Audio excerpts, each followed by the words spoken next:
কারণ তারা জানত বিজয় সিংহ এবং তার পরিবার কী ধরনের মানুষ ছিলেন। খানা তল্লাশিতে অর্জুন ছাড়া পেয়ে যায় এবং সসম্মানে ফিরে আসে ব্যারাকপুরে তার সেই পুরনো ফ্ল্যাটে।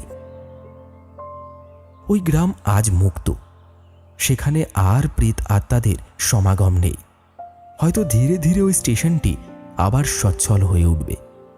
তবে এই সকল ঘটনা জানে কেবলমাত্র দুইজন ব্যক্তি, এক অর্জুন নিজে এবং দ্বিতীয়জন অল্পদিনেই বিশ্বাস অর্জন করতে পারা সেই অভাগা বৃদ্ধ চায়ের দোকানদার, যার জীবনটাও ওই বিজয় সিংহের জন্যেই ছাড়খাড় হয়ে গিয়েছিল। শুনলেন বাদলা রাতের শেষ লোকাল। গল্পটি যদি আপনার ভালো লেগে থাকে তাহলে লাইক, কমেন্ট আর শেয়ার করতে ভুলবেন না। চ্যানেলটি যদি এখনো পর্যন্ত সাবস্ক্রাইব না করে থাকেন তাহলে এক্ষুনি সাবস্ক্রাইব করে নিন। আসছি আবার একটি রোমহর্ষক কাহিনীর সাথে।